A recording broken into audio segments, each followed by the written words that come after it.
the Indians that I created in my stories. So that as it seems to be we seem to be in a frantic pace right now to create memories, to really withhold memories on the face of the possibility of a total erasure of memory. In other words, the bomb, when it fell in 1945, it didn't fall outside of ourselves, it fell inside ourselves. No? So to be a postmodern, according to many conceptions, is to feel the presence of a final and ultimate catastrophe within ourselves, in which we have no props anymore. You know, we killed God in the beginning, supposedly, we killed revolution, we killed utopias, hence we are left right now without any crutches. And on the face of these, what we confront is the possibility of the breakup, the eternal breakup in human history.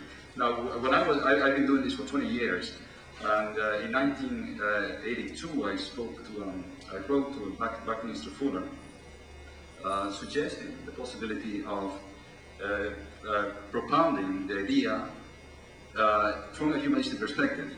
The idea was to make people aware of the tenuousness and precariousness of human life on the face of the possibility of how little really we have kept.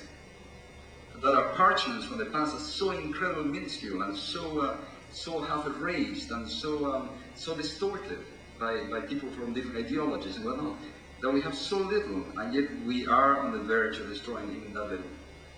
And of course there was a humanistic message in all this, and he took it as such, and it was such a generous spirit that he responded very positively and supported the idea. So the idea applies in all realms of life. You know, as we're sitting here, you will, how many of you, for example, remember what you were doing exactly on the 24th of May of 1987, say? You know, unless you had a special reason, you will be hard-pressed to say, I was in such and such a place.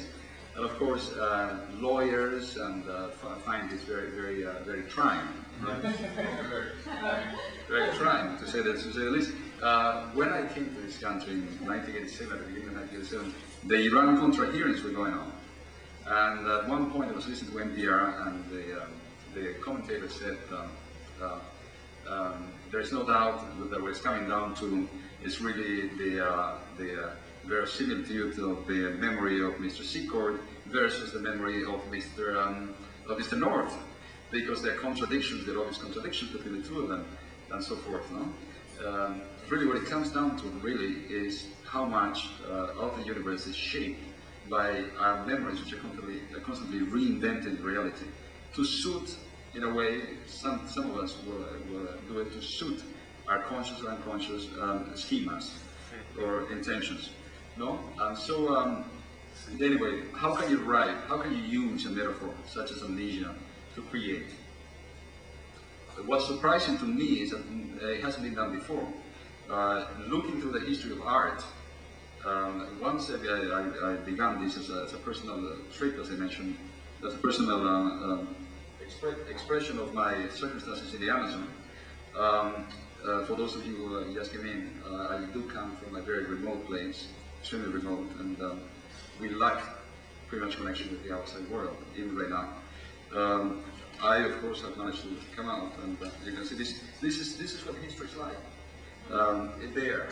It's like two little pieces of papers that are totally ripped up, and which most of it is missing. So the metaphor of amnesia, how does it lend itself to the creation of poetry, for example, or painting, or music?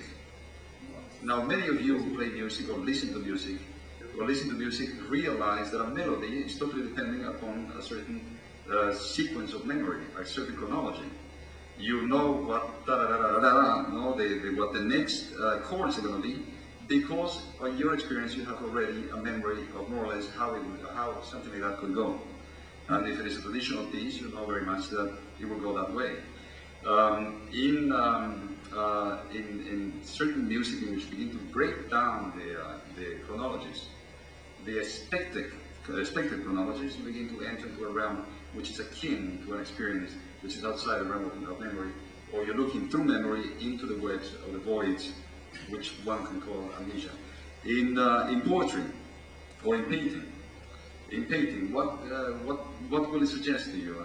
The way that I present the aesthetics of amnesis, or amnesia, I use the Greek word amnesis, is that that the mind, as I mentioned before, in front of the void,